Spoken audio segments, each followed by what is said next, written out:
yeah, okay.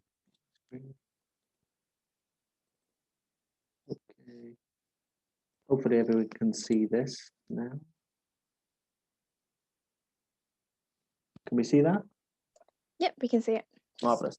Okay, so hi everyone. My name is Dominic. I'm one of the IMT2 doctors at George's. So we're going to go over hepatitis today and some questions. There's my email. So if there's any questions following this lecture, or anything I've missed, or you want to go over, please feel free to contact me, which some of you done before. So to begin with, I think it's useful to go through some definitions. So hepatitis basically just means inflammation of the liver.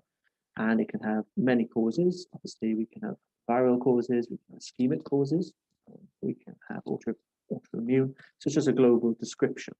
And we will say that acute viral hepatitis is anything that is less than 6 months in duration. And that differentiates it from chronic hepatitis, where we now see 6 months of liver derangement and liver disease. Now, key thing is acute hepatic failure. We'll see this mentioned several times. And basically all this means is signs of liver derangement, liver disease, in the absence of cirrhosis or pre-existing disease.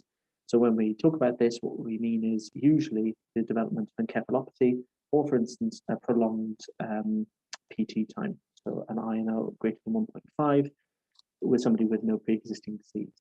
And we can grade how severe that is based on the duration and the time interval between them, from jaundice, for instance, to encephalopathy.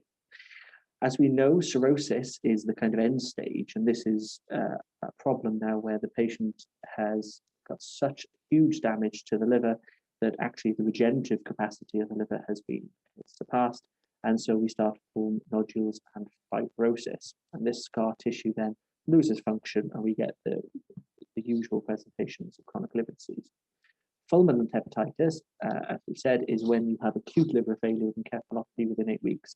And if you're reaching this point, this means where you're developing these symptoms, it means that you've lost about 80 to 90% of your liver. And I would remind everyone to look through the King's College criteria for patients with acute liver failure, for those with paracetamol overdose and non-paracetamol disease, because that's a very good criteria for you to know, actually, is this somebody I should be contacting for possibly a liver transplant. So with that in mind, we're going to go into the first question.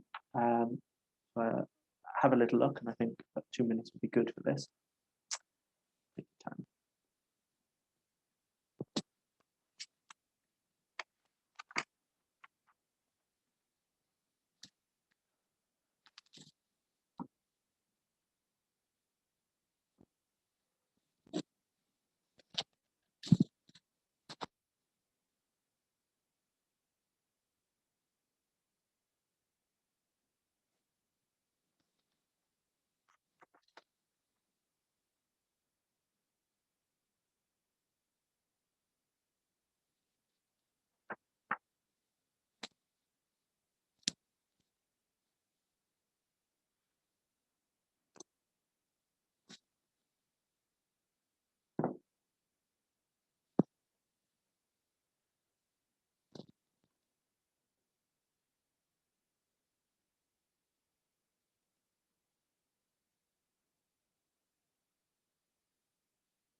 Okay, so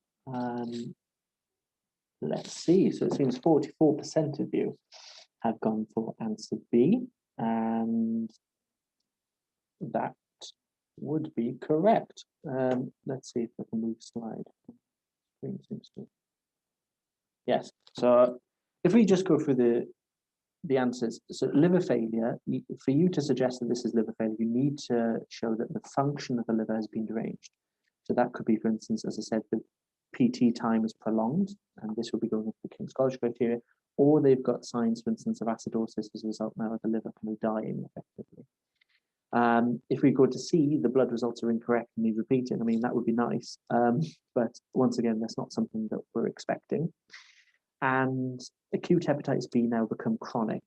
For that to be the case, we know that the difference between acute and chronic is 6 months of the hepatitis being present and things. And we know that the risk of that is related to your age. So when you actually obtain and get the actual hepatitis, and then both tests show chronic hepatitis B with low infection risk. Well, what we need to look at for that is, firstly, the liver function test. We can see that clearly there's a derangement now in the repeat blood test a year later, but also we can look at the E antigen, which seems to be the main change that we can see between these two sets of blood tests. And the E antigen that we'll go on to is something that tells you the replication rate of the virus. And what we can say from here is that we're looking at something called immune escape. So let's talk about Hep B firstly and move from there. So what is hepatitis B? Well, hepatitis B is a huge issue. In 2015, there's around 250 million cases of it, and people living with chronic hepatitis B. And when we think of regions of the world which are mostly affected, we should obviously think of places such as Africa and the Pacific. But even in Europe, almost 2% of all adults will have hepatitis. And the map on the left kind of shows you that. Now, in terms of hepatitis itself, there are 3 forms of hepatitis B, and the one which we can see here, which is pictured, is something called the Dane particle, and this is the one which is actually considered infectious, okay? And we know that the main risk groups are people who, for instance, IV drug use, hemophiliacs, immunocompromised, or multiple sex partners, so these are the types. And there are 9 genotypes that we know about with hepatitis, and that's important, genotyping, because they have different behaviors. So each genotype has around 7.5% difference in their genome, but some of those genotypes are more infectious. So for instance, we know if you have A, B, C, or D, you're more likely to become chronic hepatitis. We also know that if you have C, D, or F, you're faster from chronic to becoming cirrhotic. So it makes a bit of a difference. And as we said, acute and chronic infection is something important and something to be recognized. Now, when we look at serology, the first thing, if you're infected with hepatitis, is that you'll get the surface antigen present in the blood. And if you get antibodies to the actual surface antigen, anti-HBs, that means that you have now recovered. And we call this a kind of cure, if that makes sense. Now, the graph on the left and the figure is basically the different phases of hepatitis infection. So the first phase is the immune tolerant phase. So this is where you are affected with hepatitis and the HBV DNA is very high. So it's replicating. The virus is very much replicating. And people stay in this phase for about 20 odd years. Okay. And at this point, as we can see from the red line, inflammation of the liver is very low. So we're not getting much damage.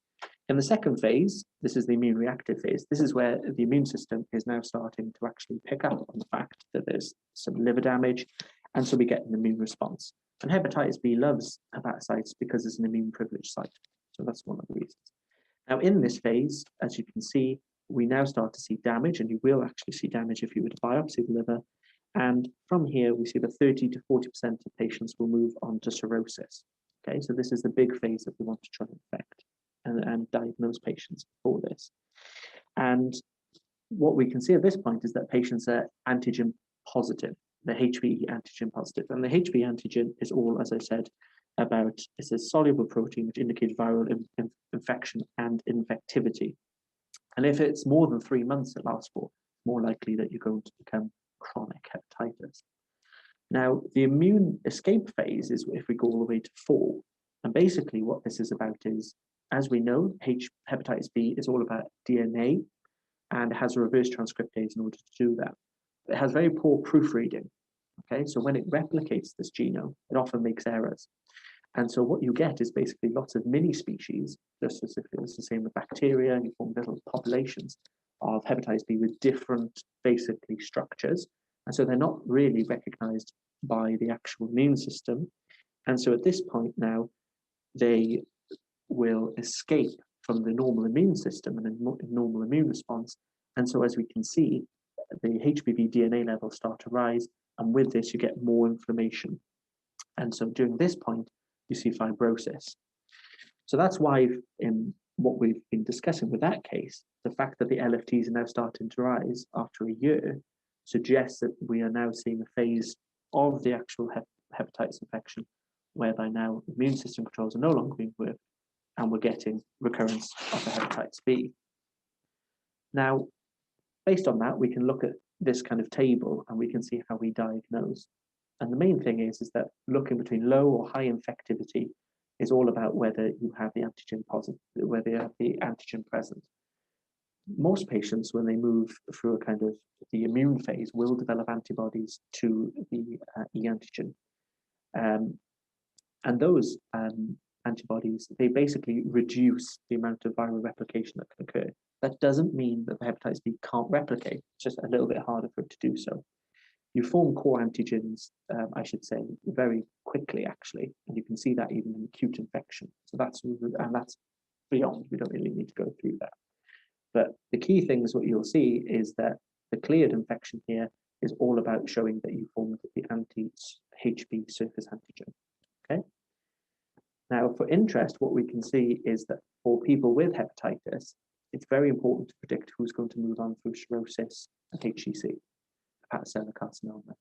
And as we said that with the different phases of hepatitis infection, your risk of progressing could be attenuated if you're treated. So the earlier that you're treated, the far better you're going to do. And what this does is, this is basically that what we know is that if you were infected, as I said, as an adult, you've got less than a 5% chance of becoming chronic hepatitis, versus if you're an infant, you've got more than 95% chance. And if you've got Hep B cirrhosis, and you've got about 20% 5-year risk of decompensating and moving on to kind of cirrhosis. And we know that the people who are going to do worse is if they, and you can guess these kind of risk factors, if you're already drinking, taking alcohol in excess, or you take other factors which will affect the liver. But this modified PHB score is basically a little algorithm that you can use to work out your cumulative risk of HCC, so hepatocellular carcinoma, in those patients who have developed chronic hepatitis B. And this could be something that is used in clinic to try and delineate patients, make sure they get adequate follow-up. Now, we're talking a lot about hepatitis B, but it's just because it's so important. But in terms of management of hepatitis, the key thing here is that what you want to do is stop them, if possible, moving into cirrhosis. And you definitely want to stop them getting cancer from it. And what we're trying to do at all times is improve survival and quality of life, and we're trying to produce functional cure. So the loss of the surface antigen and the actual emergence of the surface antibody. Now, in terms of the main options, we have nucleoside analogues. So you may notice that these drugs, such as adofovir and tenofovir, are drugs that are used in HIV. So these are nucleoside analogues that insert and stop the replications, or we can use pegylated interferon, which is quite an old drug, and certainly has its own distinct kind of side effect profile. Basically, it gives you flu-like illness, and you can't use it for a lot of people. The main thing here is this kind of graph. So if you've got somebody who's got surface antigen positive and they've got chronic hepatitis, then what you would want to do is, if they've got no signs of cirrhosis, you would just wait and monitor, see how they're doing. If they've got cirrhosis, you would want to start their kind of treatment for them. Okay. Now, obviously, in our chap, his LFTs are now getting worse, and we can see that there's some changes. You would want to repeat the ultrasound for him, recheck his DNA levels in terms of the HBV DNA levels, and you might actually consider starting him on antiviral treatments. And if you use some of the antiviral treatments, the nucleoside analogues, you can pretty much have a 99% chance of a virological response in treating them. So that's where we're at. So let's move on to the second question. They won't be all as long as that.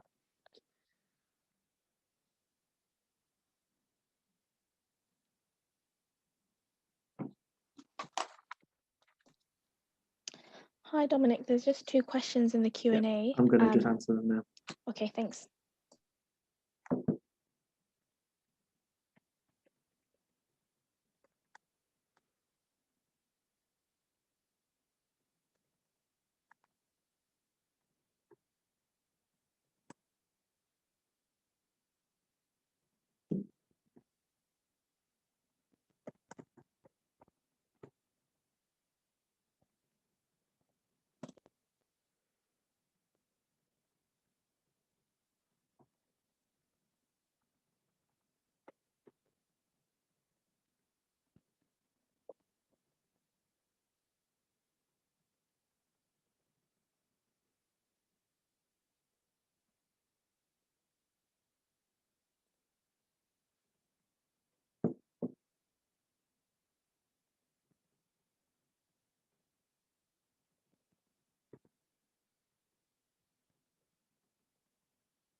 Good. So 76% of you went for basically the first answer. So yeah, this is a medical student who's had the vaccine, and let's just go through that.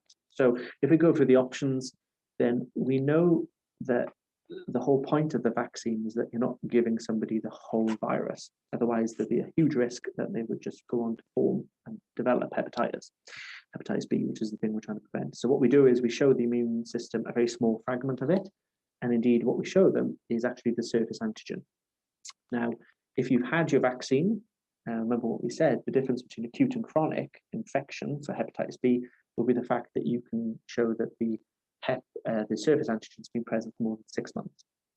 Now, so in this case, he's surface antigen negative, the medical student is, but his HBS is positive. So that is a sign that this patient and this medical student has been given the surface antigen for which he's formed antibodies, but then the antigens have gone. So that is what we'd expect. And the reason why it's core negative is because the vaccine only contains the surface antigen. So that is the correct answer. And this is a common question that you will get in exams. Now, this is just a picture of the vaccine, of the hepatitis B vaccine. And I'm sure, as you all know, it's very important. This is a recombinant vaccine derived from the surface antigen. It's non-infectious, so you can give it to patients even if they're immunosuppressed, which is very good.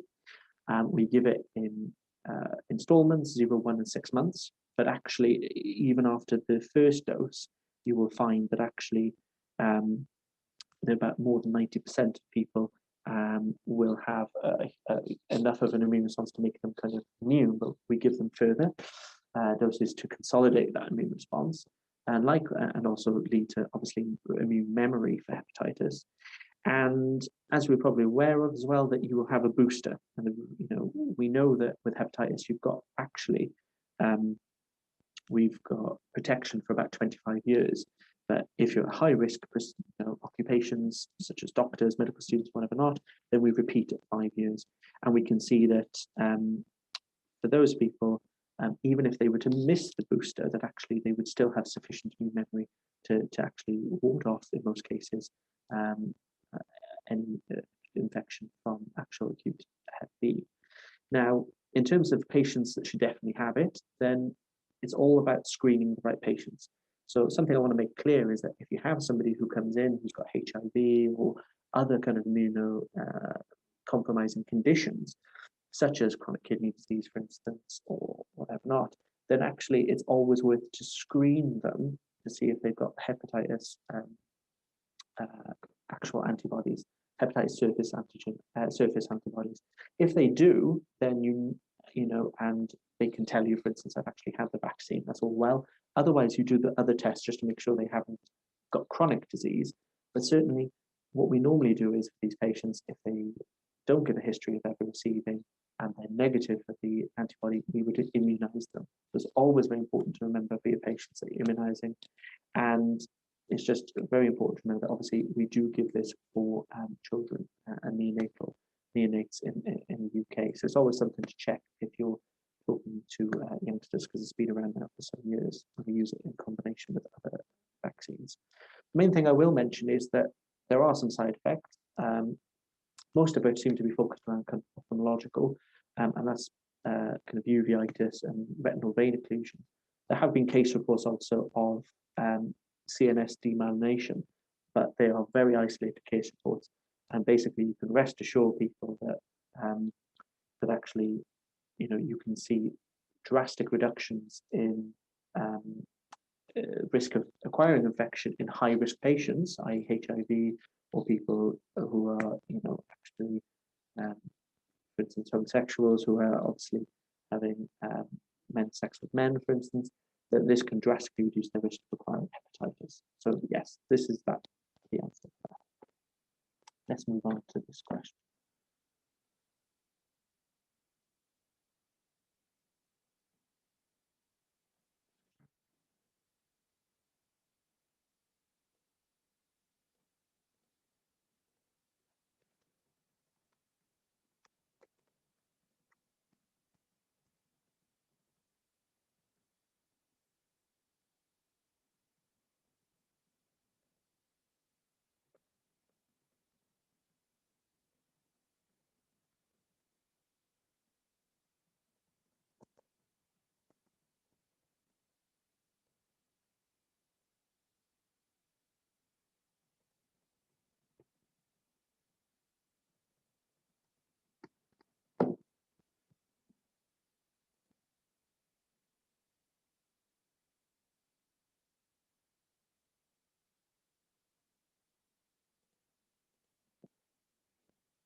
Okay, hopefully we've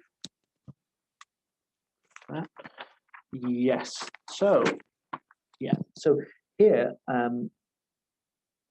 obviously we've got a woman with known cirrhosis come in. She's abdominal swelling, yellow discoloration of the skin. So what you can clearly say is that she's decompensating. All right. So this woman is decompensating, and if she was coming into you and you're the GP with abdominal swelling and this, you would be sending her straight to kind of A&E to be seen and to the medical team. The reasons for this is obviously the risks with this. So obviously the risks of her bleeding are very high. The risk as well of her developing hepatorenal syndrome incredibly high. So you would want to quite quickly manage her, and you may want to remove some of that and take some of that fluid of the ascites to make sure that she hasn't got any SVP, and to treat that. You would treat that, obviously, taking the actual acidic tap sample first. Now here, when we're talking about ongoing tests, any person who's got cirrhosis and things should be having every 6 months a AFP checked. So that is the correct answer, but also having an ultrasound to look for any signs of HCC. And what I would always say to you is, if you've got a cirrhotic patient who you can now feel their liver, you should urgently get an ultrasound, because because cirrhosis will make their livers very small because they're nodular and fibrosed. If they're now starting to have a palpable liver, it's highly suggestive that they may have HCC, which is a cult. Now, HCCs can also present as this decompensation. Now, as for the other markers, just to say, beta-HCD, so we all know that's from pregnancy, but obviously you can see this in particular cancers. We can see this in choriocarcinoma and non-seminomatous germ cell tumors, so testicular tumors of the male. CEA, well, we know that CEA is not there to diagnose anything, and it's not there to screen, it's there for monitoring if you've got somebody who's got colorectal cancer, and certainly if the CEA is starting to pick up, you would be wondering if they've got recurrent disease, but it's always very good to remember the benign causes that can lead to an increased CEA, and remember inflammatory bowel disease, pancreatitis, and cirrhosis itself can do that. And then for the others, we can see is ALT and GGT. Well, these are just liver function tests. Remember for AST, I don't know why I've written ALT backwards, that's AST, aspartate aminotransferase is an enzyme that's just found in muscle as well. So it's not unique to the liver, so it's found in muscle and in the heart as well. So you wouldn't rely on that. ALT is far better. So yes, AFP is the main thing. So, oh, the screen is, sorry, it's not going forward. Oh, there we go. Yeah, so hepatocellular carcinoma. So this is the most important complication that you need to worry about in somebody with chronic liver disease, and 90% of cases will occur in patients with known chronic liver disease. And the incidence of that, annual incidence of somebody who's got kind of cirrhosis is about 1 to 6%, just to put it out there. So it is actually relatively high. And we know that HCC is far more common in certain parts of the world. It's much more common in Asia, for instance, and now it's hepatitis B that seems to be the big issue in the absence of kind of a cirrhosis, but hepatitis B is emerging as the big cause of it. Now, in terms of how we diagnose HCC, so yes, if the AFP is raised, certainly that would make you consider that this is somebody who has got HCC. But what you would want to do is to do an ultrasound, yes, but you would want to do a CT. And one of the main things that you look for is this kind of phenomena where you have arterial enhancement of the actual lesion, because obviously we get angiogenesis. These are very vascular lesions. And then what we get is actually the contrast just doesn't leave. It stays there just because there's so much blood going through it. And this is a very sensitive thing. So if you see this, it's about 90% sensitive and 96% specific for HCC. Now, in terms of how we manage and how we treat HCC, the main things are that we can do hepatic resections and liver transplantation, and that certainly is the preferred option if, for instance, you've got somebody who has got a single tumor that's less than 5 centimeters, or if they've got up to 3 tumors less than 3 centimeters each. That would be a major reason to do surgery. That's part of what we call the Milan criteria. And we prefer that just because the outcomes are very, very good. But the main problem is that recurrence is what comes thereafter. You may also have heard of TACE, so where we kind of do transarterial catheter embolization using chemotherapeutics and things to try and actually stop blood flow to the tumor, and so you can kill it by that kind of hypoxia. But nowadays, there's a big work which shows that immune checkpoint inhibitors are really becoming a thing that might be very useful. So we can use anti-PD-1, so programmed death receptor 1 antibodies, which can show really good responses in patients who aren't suitable for surgical therapy. So yes, the key thing here is if you see somebody who's like that, you should always make sure, with the decompensation, always make sure that they've had an AFP. If they haven't had for the last couple of months, please do it, because you may find actually that they might have something occult, and it may change how you diagnose them. All right, let's move on to the next question.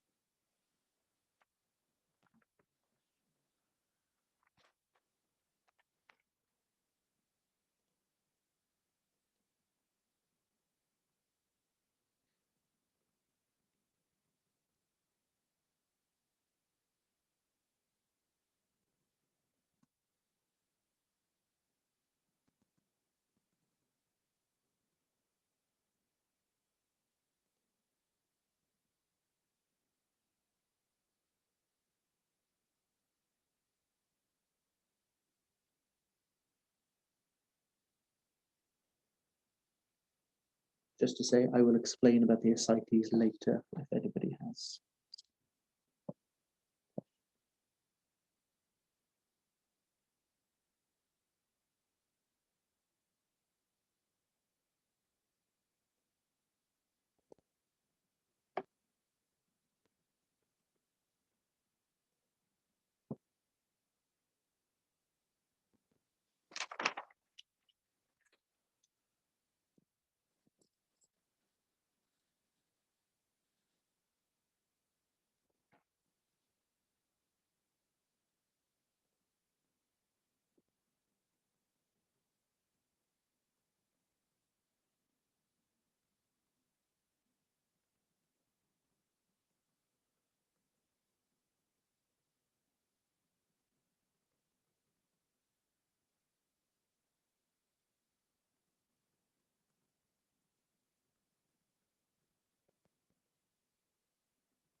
Okay, so for this question, yeah, it seems the majority of you, so I'm just answering the question. There we go.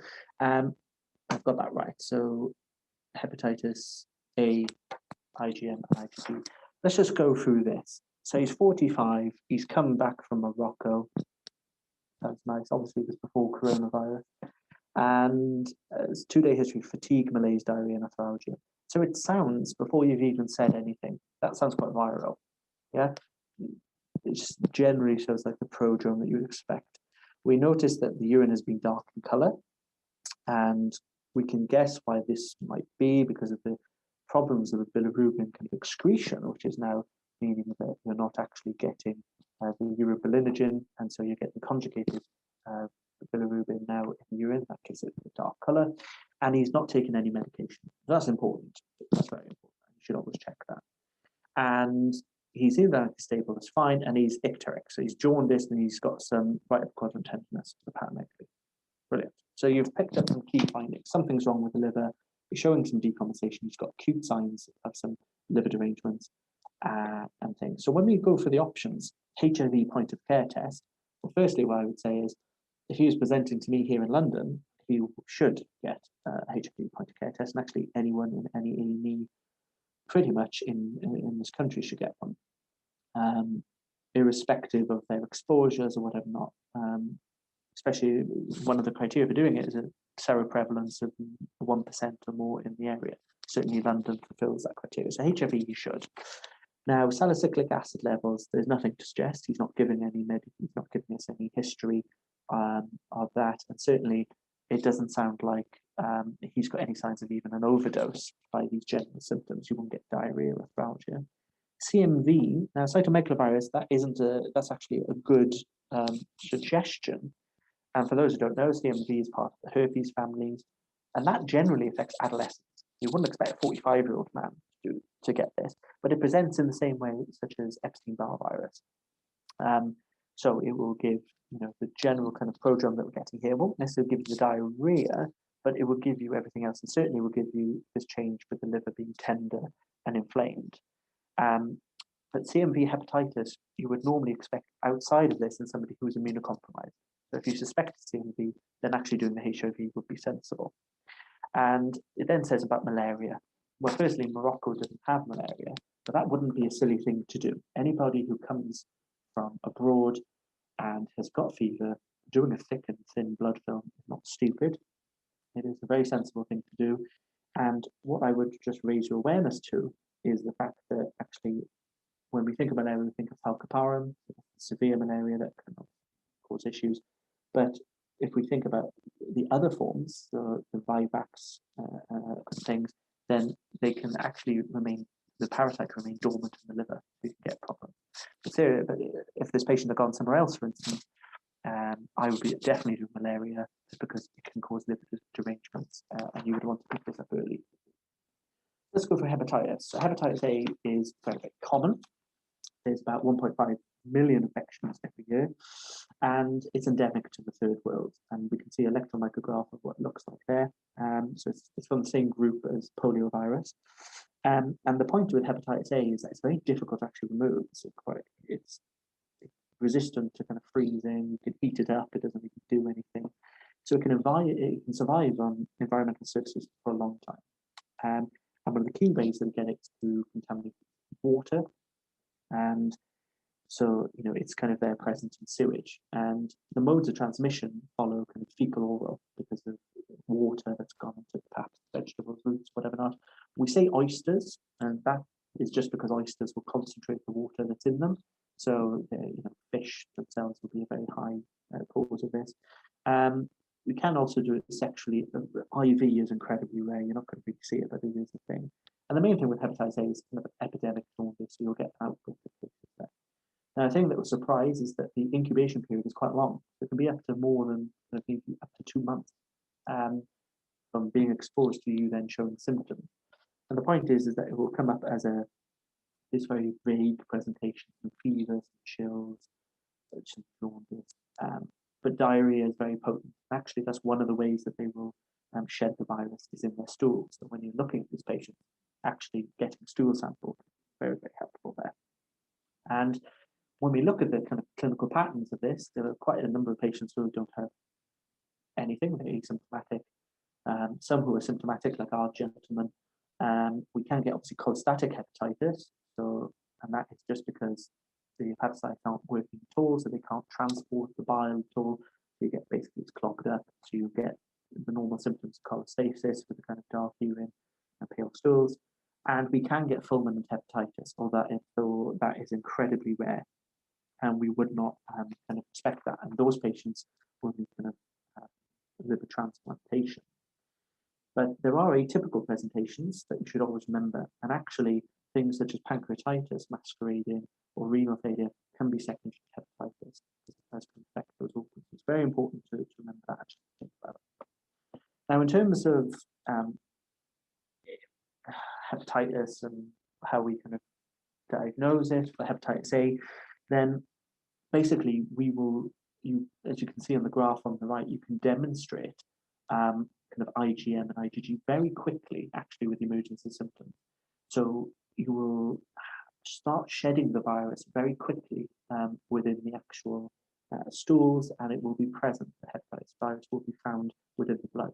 The IgM then will quickly start to follow. That's the red line in about 4 weeks. So when you start to notice that actually the liver is starting to hurt, the LFTs are starting to go off, and the jaundice is about to begin. And as I said, you would, if you've got a suspicion of this, you just run the IgG straight away. And that will tell you straight away that this is hepatitis A. Now, the severity of the disease and whether or not it leads to poor outcomes depends on the age. So the older you are, the worse it is, and the more likely actually you're going to have symptoms. If you're very young, if you're a child, you're very likely to actually have this with nothing. You might not notice a thing go wrong. But older children and adults, kind of 3/4 of them will develop symptoms and develop jaundice, like we're seeing here. Now, in terms of outcomes, about 99%, as I mentioned, will actually completely recover from this. But you can get a relapse of symptoms. And so you do see in a few patients, they'll come back in with actual kind of problems then occurring. But the problem, the thing that you should always do is not only check the titers of the antibodies there and maybe the actual RNA levels of the hepatitis A, but also make sure they haven't acquired anything else. So by that, you make sure they have hepatitis B or C as well, because they can have like even longer incubation periods, and they may just have got that as well. But in terms of rates of kind of liver disease needing actual transplantation because of acute severe liver failure, you're looking at kind of less than 0.5%. So generally, if you see a man who's coming like this with this kind of history, I would be straight away running their LFTs, doing a concentrated liver screen, not just, I wouldn't be sending Wilson's for this, Wilson's screen and all this. I would be looking particularly for acute hepatitis and Hep A. CMV and the EBV would actually not be, as I said, silly to do. More so if you think they're immunosuppressed, but certainly hepatitis A should be up there. In terms of control and prevention, well, as we know, we can immunize now. I still remember being immunized before my medical elective. But you can, well, the mainstay really is if you're going to go away to places, is make sure that you use clean water. You can either treat the water with obviously yourself with those tablets and things, but it's also making sure that there's good sanitation there. But you can also give hepatitis A immunoglobulin to try and treat this. You can give that up to 2 weeks after the exposure. So if you think you've been exposed, you can give that. But most of the time, this will be phased out really in the history book. So most of the time, you should see your GP before, and you should just get the vaccine beforehand. In which case, you're pretty much not 100% covered, but over 95% covered from hepatitis infection. Okay, let's move on to the next.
Okay, so it seems that the majority of you went for the first, and that would be correct. So let's see what we can see here. So we keep going through this just because it's important that people get really stuck with it. But so the surface antigen is positive, brilliant. So we know straight away he hasn't been immunized because he doesn't have the HBS, he doesn't have the actual antibodies to the surface antigen. So he's still positive. We know he must have had the condition because he's actually core IgG, and the core IgG actually occurs relatively late. So it wouldn't be surprised for it to happen over 6 months. You can already make a guess that actually this patient has a chronic disease, and he's lost his E. So he's not. At this point, we can see that he hasn't got an actual antibody response to his E antigen, which is, as we said, linked with viral replication. So he's still got hepatitis B that's still kind of working along, and we haven't been able to form an immune response yet. We haven't been able to seroconvert him. Now, in terms of the HCV, we can see that he's positive from the virus point of view, so he has got an antibody to the actual HCV virus, but actually he doesn't have any RNA. So what we can say from that is that if there's no active RNA there, that actually this must be past infection.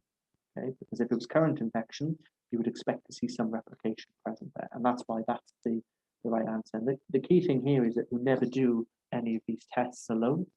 You will never be doing just the hepatitis B check on somebody. You'll be doing Hep B, Hep C, HIV, maybe syphilis as well. So you need to be comfortable looking at the serology together. because they can complicate each other's management if he had, for instance, Hep B with Hep C.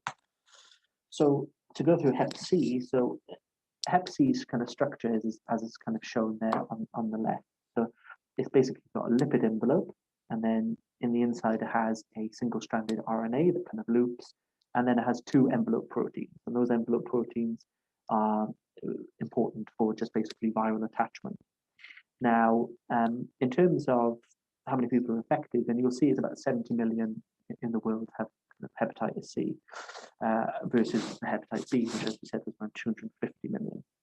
And the point with HCV is that if you are exposed to it, then the chances of you kind of clearing this on its own, if you're exposed to hepatitis, is about 20%. It's not brilliant. There's a very high chance that you're going to form chronic hepatitis. And the sources of infection are overwhelmingly from kind of blood. So you can see that people with IV drug use or kind of sexual exposures are very large. And certainly, if you are somebody who's had needle stick injury, this is the one that we're concerned about. The risks of you forming chronic hepatitis and actually having being infected as a result are much larger than for Hep B or HIV respectively. Although, of course, we test for all. Now, as you can see here, the incubation period is very, very long indeed, 40 to 120 days. So there's, you have to have a strong suspicion and a good index event of when you think this exposure might have happened. But in terms of acute hepatitis C infection, there is no kind of criteria of what constitutes acute hepatitis C. Certainly, what we say is if the ALT, if there's an increase in bilirubin, or there's positive hepatitis C RNA in the system, and they've got raised bilirubin, we would constitute that an acute HCV infection. Or if the ALT is kind of upwards and moving towards the kind of 10 times the upper limit of normal, the ALT rises in that region, you could say actually this is acute infection, and that's when you'd be able to say this is the point where they've been we're diagnosing them to follow them up for chronic rather than diagnosing as chronic. Now, the core antigen here is a marker of replication. Okay, so there aren't actually, unlike hepatitis B, there aren't lots of antigens for you to think about. There's really only kind of one, and you can diagnose hepatitis C from either the presence, as I said, of RNA or in the actual blood, or the presence of the core antigen. And as you can see, very early on, you get actual emergence of the HCV, so the HCV antibody. But there can be some great variances. So a lot of places will prefer to do kind of RNA levels, just because that can be very, very helpful there. Now, what we see is that not all patients with hepatitis C, as we've mentioned, will go on to form chronic. Some will actually spontaneously clear the infection, but it's very, very difficult to know who those will be, and there's not a good understanding of actually which patients are relatively protected, if that makes sense. But if you start and note that the patient still has those antibodies and RNA detectable for 6 months, you will say that that is chronic infection. Now, hepatitis C is something where there's been quite a lot of change. It used to be that this is one where, as we said, we'd be thinking about, okay, you're at very high risk of hepatocellular carcinoma going forward, and this doesn't look particularly good. But now there's been revolutionary treatments put out, in particular antivirals, which have really changed the way that we manage hepatitis. So the whole point now is about what we call achieving a sustained virological response. And this basically means that we have undetectable RNA levels, so hepatitis C RNA levels in the bloodstream 12 weeks after treatment. So that's the whole aim of the way we treat. And if you actually achieve this virological response, then we can see not only a normalization of liver enzymes, but also we may also see in step patients disappearance of the kind of fibrosis and inflammation. So we can actually stop them progressing, okay, to cirrhosis and then obviously to HCC. Now, the key thing here is that before you kind of treat is about trying to ensure that they don't actually have any established cirrhosis. As we said, the vast majority of patients will not actually have any symptoms before.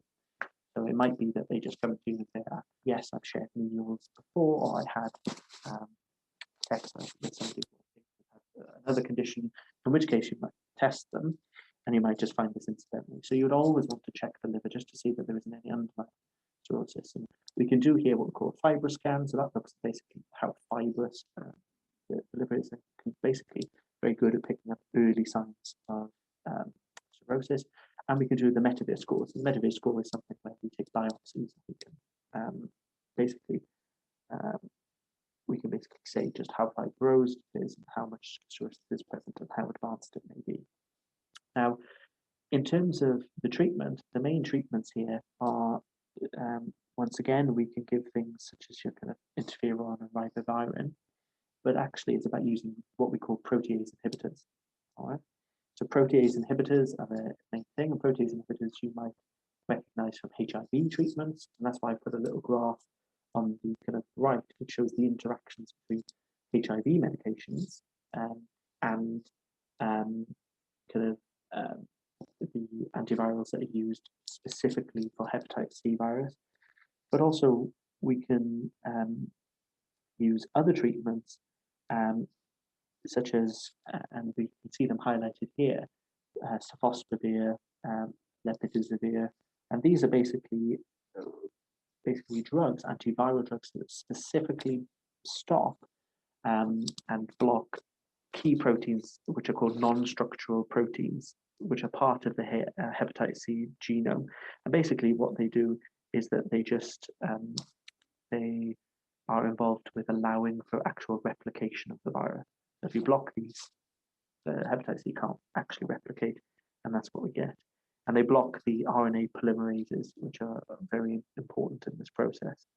The key thing that I should always mention is, once again, you would always be testing these patients for concurrent hepatitis B. And the reason is, if you use some of these treatments, such as the sofosbuvir and things, there is a risk that you may actually, if they have hepatitis B, that you can reactivate them. So this is something that should always be kind of considered. And obviously, if they've got very severe disease, these are the type of patients that you should be in an MDT setting, considering whether or not you would want to actually consider transplantation if they've got very, very good outcomes. But certainly, that's where the kind of main scope of treatment is, and the actual chances of you clearing is well over 90% now. It's nearly 100% cure rate with these treatments, and this is really kind of the way forward. So now hepatitis C is a curable condition, which is obviously a big movement from even a decade ago.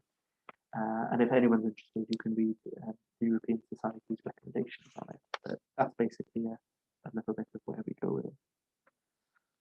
Move on to the next question. Two left.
Good. So this one's a bit more split, but yes. So the correct, I don't know, sorry, I don't know why I put capital letters through some of this.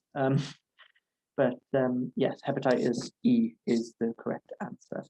So there's a lot of things here that are worrying. So first of all, they're pregnant.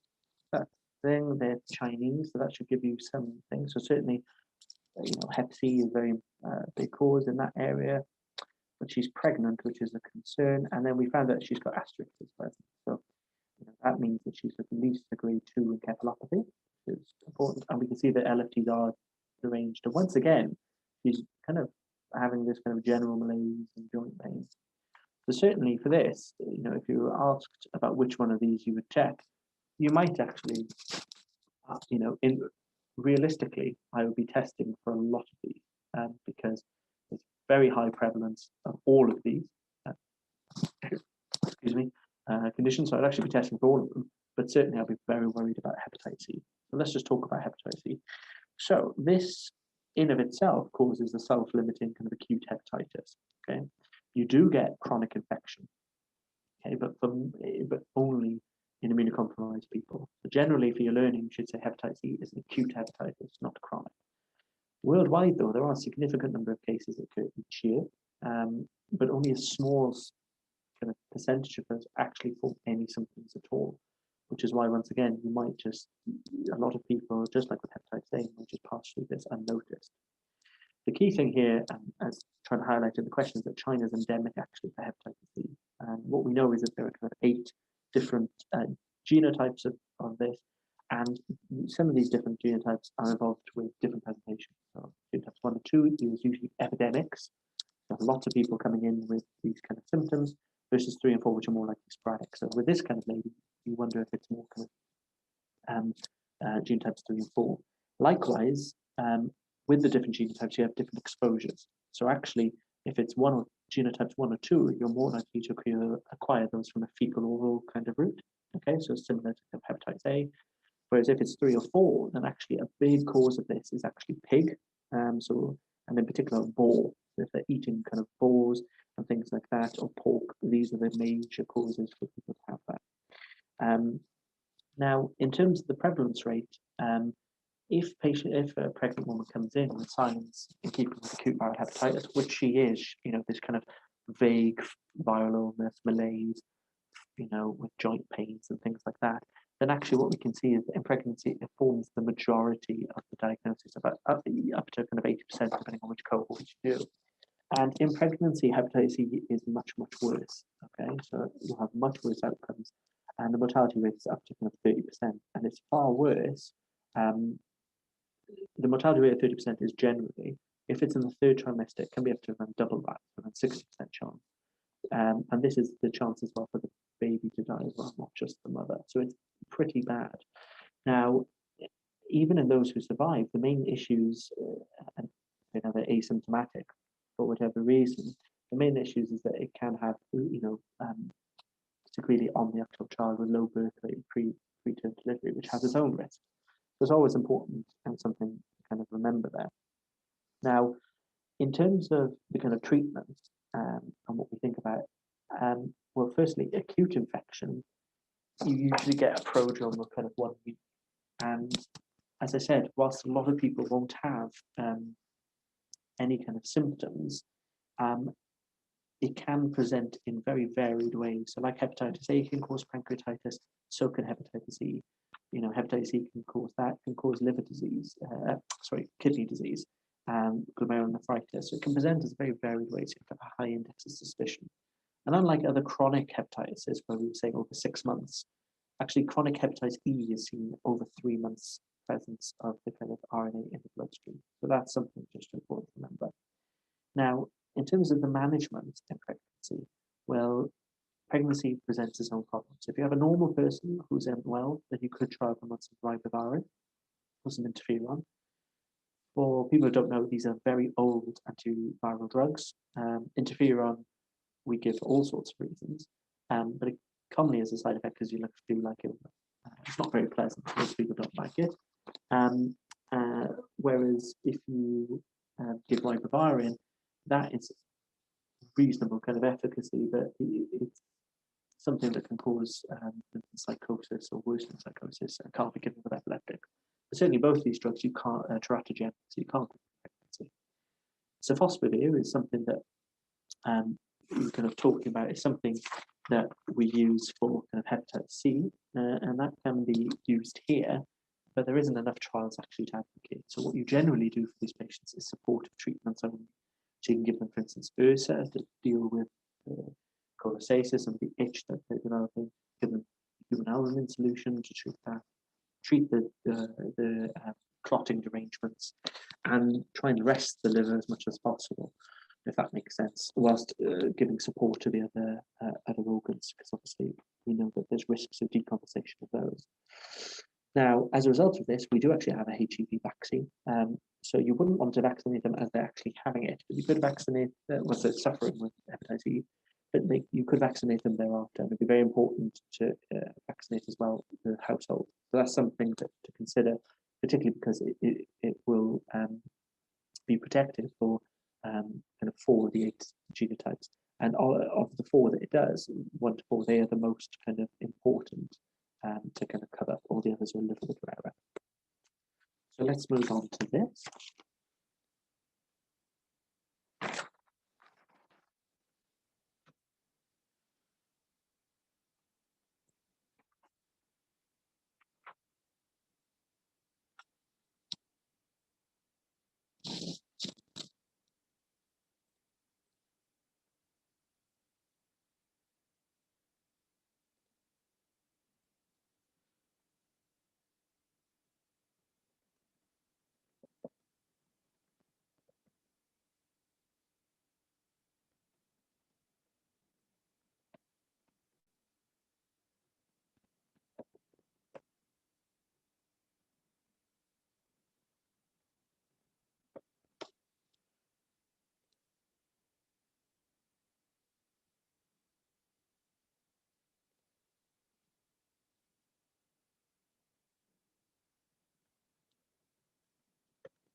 Okay.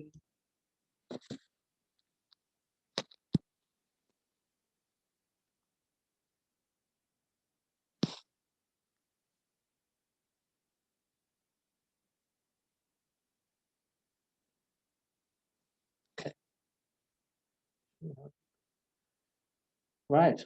So this one has got people a little bit so it seems the majority of you went for HIV serology. So the important thing here is to look carefully. So he has risk factors for a lot of problems. He's had multiple blood transfusions abroad, which is worrying. So you would want to test him for HIV. That's very sensible. Now, at the picture that we can see here, he's complaining of what almost sounds like a vasculitis, if we think about it, because he's globally unwell. He's complaining of some joint pain, so some arthralgia. He's got a rash that, if you asked me, you might be able to see. It looks almost, it's very well defined. Looks almost like jigsaw pieces, if you will. And it looks purpuric, doesn't it? It looks like discrete bruises that you can see. And you can even see some necrotic areas, particularly about where his elbow is. And he gives you a clue that in the past he's been jaundiced. So he's had some insult to the liver at some point. So if we go through this, HIV doesn't really affect the liver. Yes, HIV treatments would, so that wouldn't be silly. And would I still test him for HIV? Yes, because he's had lots of blood transfusions.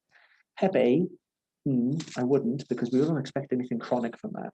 He might have had Hep A, but I shouldn't give him anything chronic, because as we said, 99% are fine. Anchor, certainly that wouldn't be a silly thing to do. doing an anchor test if you saw this presentation, because he's giving the general, as I said, vibe of a vasculitis. You can even see some signs of ischemia because he's got blackening of the toes. And kidney function tests, well, if you think it's a vasculitis or before anything else, you would do that. But the right answer here is about hepatitis C. So well done for those who got it. And the whole point of this is that with all of these conditions, but particularly hepatitis C, there is lots of extrahepatic manifestations. And actually, if you were to take all the patients, about 2/3 of patients will have at least one type of extrahepatic manifestation. Now, in terms of those, you can break those down into immune-related and inflammatory-related. So the immune-related is because you've got hyperstimulation of the immune system. As we said, the vast majority of people with hepatitis C will form chronic infection. They're chronically stimulating the immune response, and so they get these problems.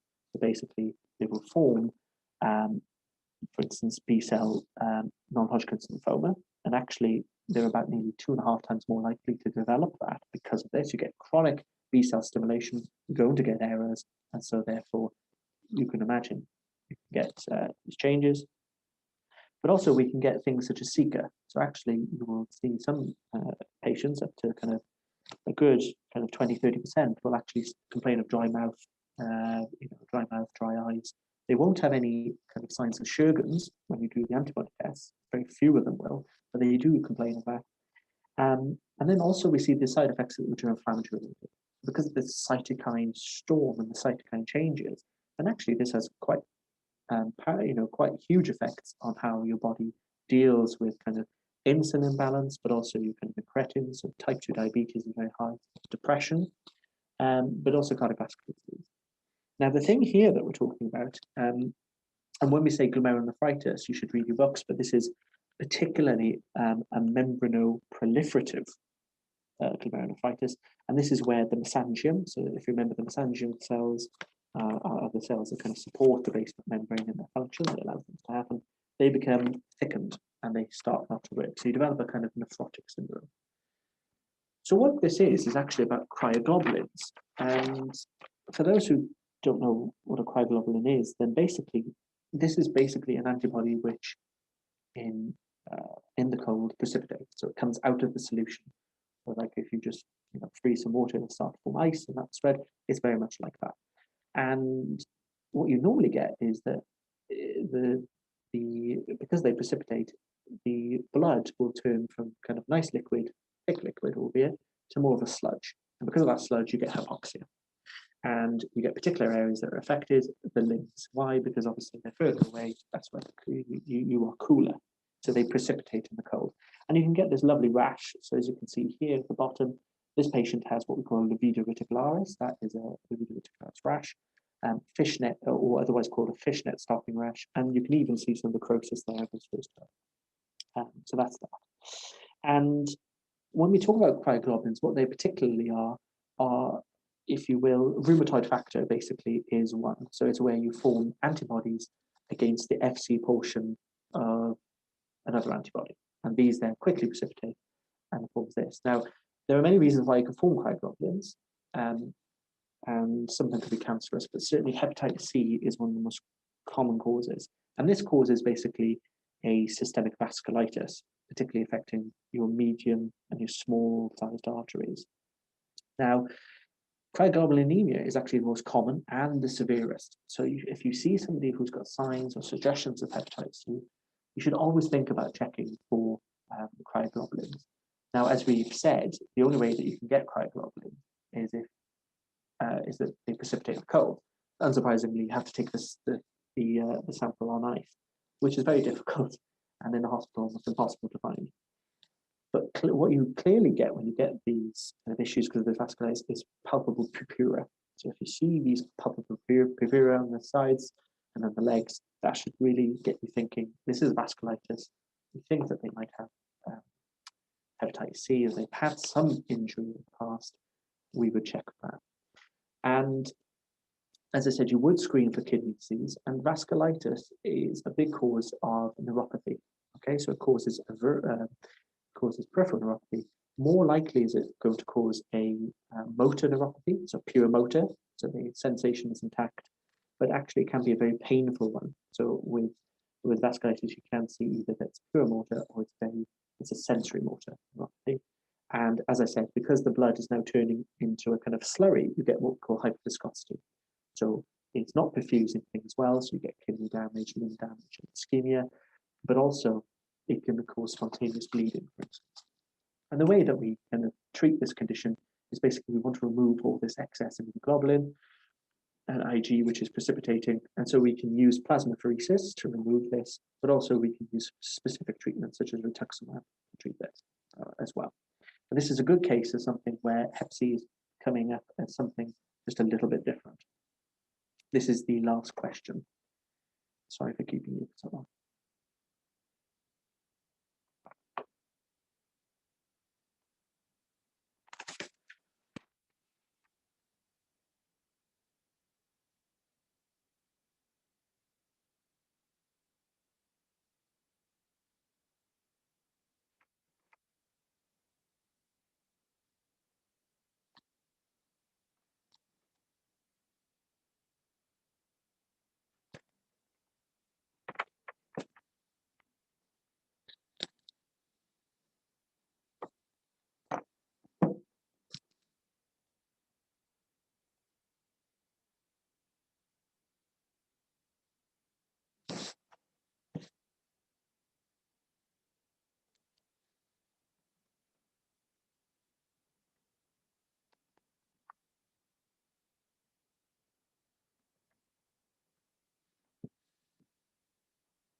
Okay, let's have a little go at this.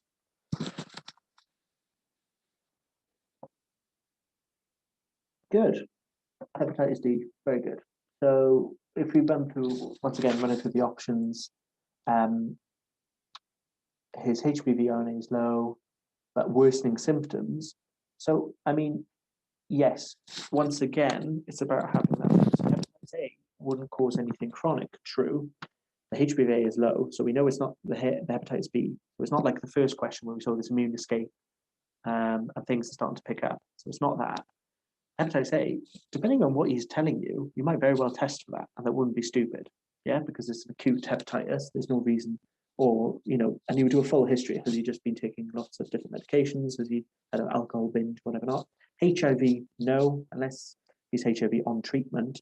Certainly, a lot of the treatments can affect the liver. TB, no, and hepatitis G can affect humans. But it doesn't cause symptoms. So the correct answer is hepatitis D.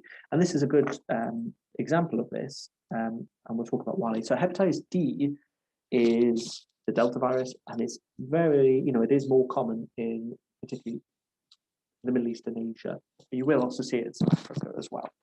And the whole point of this is the hepatitis D is made up of very few things. So it's got an RNA genome, and it's got a lipoprotein envelope, which comes from hepatitis B. Okay, and it's got hepatitis D antigen. So the point is that hepatitis D cannot survive without hepatitis B because it needs the surface antigen and the envelope from hepatitis B so that it can survive. Okay, so what happens as a result of that, because it's hijacking the machinery of hepatitis B, is that actually HBV replication starts to go down. Why? Because it's now diverting its resources, because hepatitis D is actually much quicker to replicate, and it's using up all the lipoprotein and things. So that's why we get that suppression. The problem is that if you get hepatitis D on top of hepatitis B, is the fact that you can actually you can lead to what we call co-infection or superinfection. So by that I mean you actually get a very marked worsening of symptoms, and you can quickly progress then to cirrhosis. It's actually a very bad thing. So if you see somebody who's got hepatitis B coming in with worsening symptoms, of course, check if they're having a recurrence, check their RNA levels, check their LFTs, but strongly think whether they've got hepatitis D. And the main ways that you kind of get this is once again through blood and blood products. So him being an IV drug user is a big cause of that. And roughly there's about 15 million people in the world who are infected with hepatitis D. And of those, 5% will also be hepatitis B.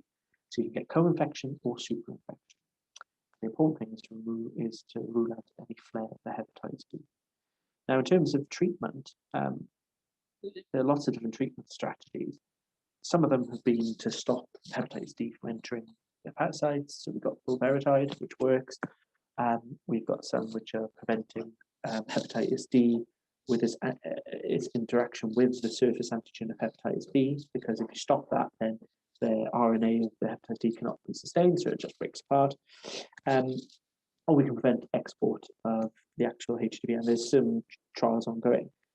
In all honesty, most of the time, you will want to treat with just some interferon. So you can see a trend. Most of these are being treated with interferon. And you can see that actually they can develop a sustained virological response that we're talking about. So undetectable levels at kind of 12 weeks. If you treat them for kind of an extended period of time. So pegylated interferon is a very good way to do that. Realistically as well, you would want to ensure that if this is somebody who we're worried about with their hepatitis B and the risks there, is to have that MDT that we were discussing earlier about either starting them on treatment for hepatitis B specifically to now eradicate the virus, or if you're or you would want to be pushing towards an MDT discussion to see the practicalities of transplantation, because the risks are that actually they will progress quite quickly to cirrhosis, and actually these patients might benefit the most if they're found to be suitable. And that is it. I'm sorry for going on for a bit too long. It needs to be. If there's any questions or whatever, you can obviously type them here and ask me now, or you've got my email. As at the start of the presentation, you can get in touch with me. Yeah. Thank you very much. Thank you very much for the session. And just to reiterate, guys, please do fill in the feedback form. We'd be really grateful for the educator and for Study Hub. And do follow Study Hub on all our social media platforms as well, on Instagram, Study Hub events, and on Facebook too, to find out for more events.